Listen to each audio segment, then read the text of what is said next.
The War of the Worlds is a story that's received many adaptations since H.G. Wells put pen to paper in 1898. It's a story that's really stood the test of time. The original novel was alright, I guess. I don't know, I've never read it.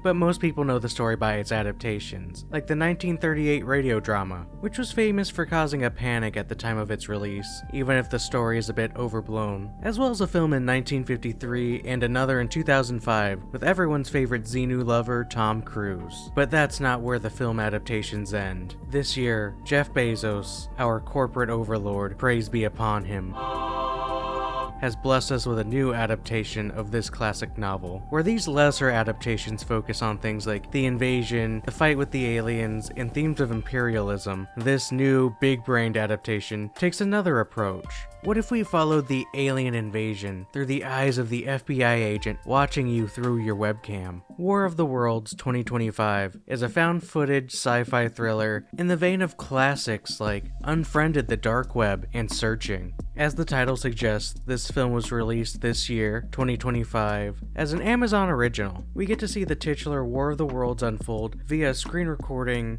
of a monitor of NSA agent Will Blunderford. Feel your anus? Oh, my bad. William Radford.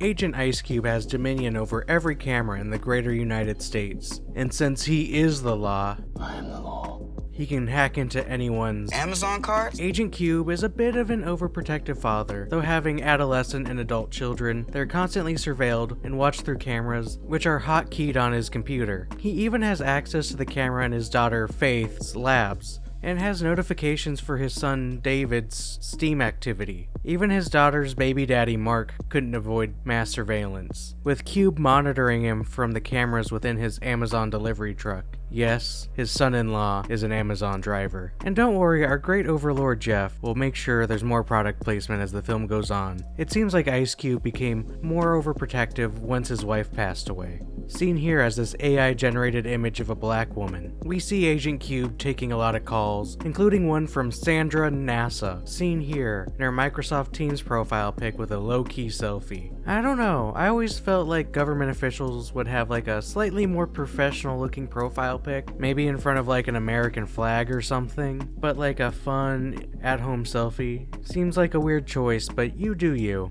Anyway, she's been investigating these weird weather phenomenon happening across the country, which looks like mildly doctored stock footage. Cube is not concerned about the weather, he's more concerned about watching people. I watch people, not weather. And one of the people Cube has been watching is NHS's worst enemy, Anonymous. I mean, the Disruptors. A hacktivist group currently targeting the NHS's big secret AI surveillance system, Goliath. And don't worry, there's no real-world equivalents out there. You would prefer the human race to endure, right?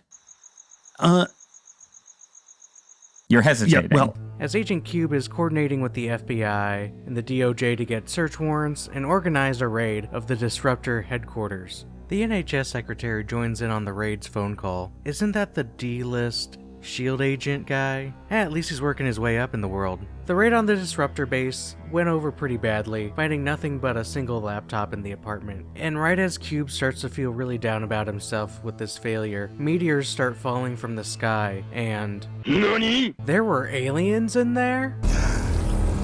Damn. Now Agent Cube is tasked with putting together a threat assessment for the DHS, the Secretary of Defense, and the President. Hey, that's not my president. He doesn't look retarded enough. That's better. But while in the Zoom call and putting the report together, he's mostly spending time spying on his kids, making sure they're okay, leading to some of the best scenes in the film.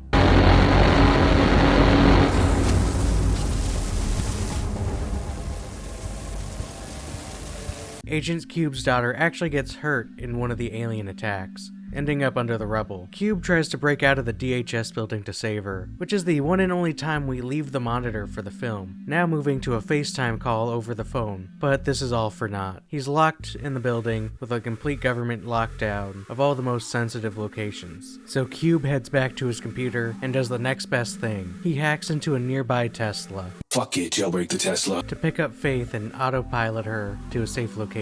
Thanks, Elon. After another batch of slightly doctored stock and archival footage that Ice Cube is looking slightly confused by, we find out the aliens are targeting data centers. This being the last bit of information he needed before giving his higher-ups the report they wanted, and Ice Cube gives the performance of a lifetime. They knew exactly where they were going, and they are systematically eliminating resources and our ability to coordinate a response. Which all this leads us back to Goliath, the big surveillance program to collect all of our data, which is the target of the evil disruptors. Agent Cube has the biggest brain idea of all time, to use reverse voice modulation on the Disruptor YouTube videos. The Disruptor is his son David all along. Oh my god! After a short confrontation, It's you! It's you! Yeah. Well, yes, kind of.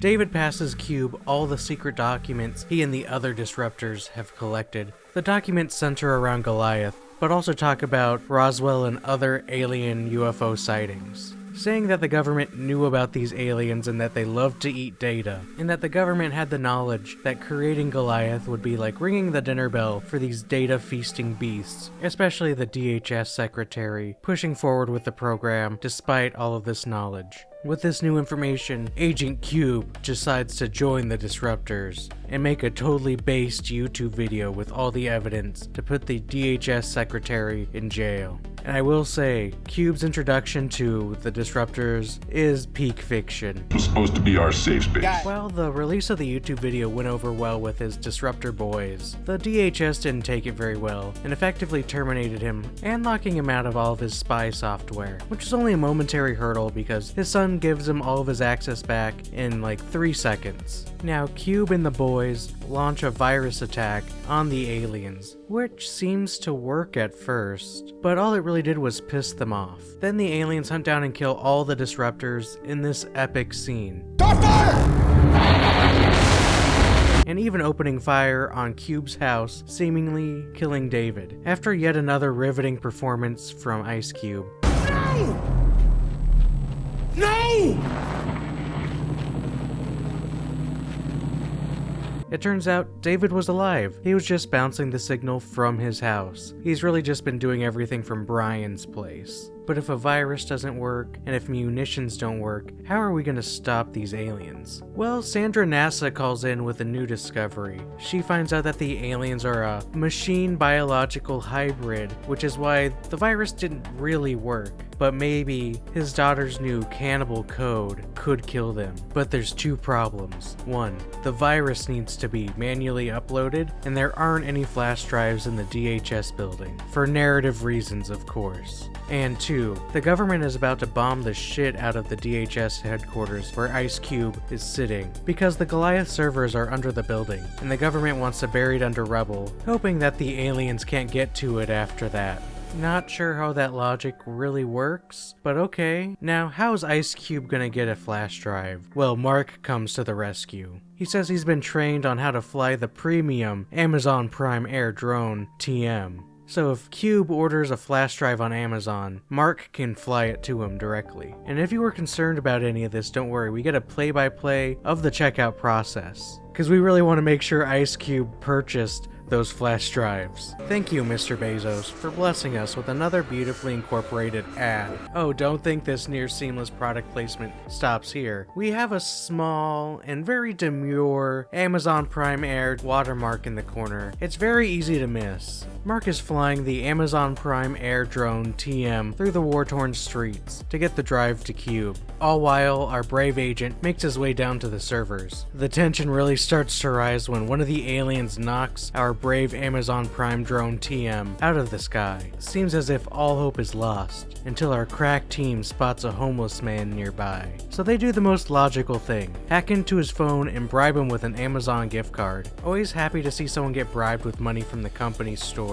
Mark gets the drone back in the air, and we get some assists from Dave, who hacks a Predator drone. And without David's brave sacrifice, Mark could never fly the drone into the building with this sick-ass transition. Go off, Dave! The drone is finally in the building, and makes his way to Agent Cube. He gets into the server room, and gets attacked by these tentacles that look, like something. Agent Cube uploads the code right before the bombs drop. The screen fades, and Agent Cube is presumed dead. We get Cube reading out the emotional email he wrote to his kids during this entire situation about how sorry he was for being overprotective, read with the emotionality of the greatest of the Shakespearean actors. But I held on too long. I was afraid to let you guys grow up. Please forgive my trespasses.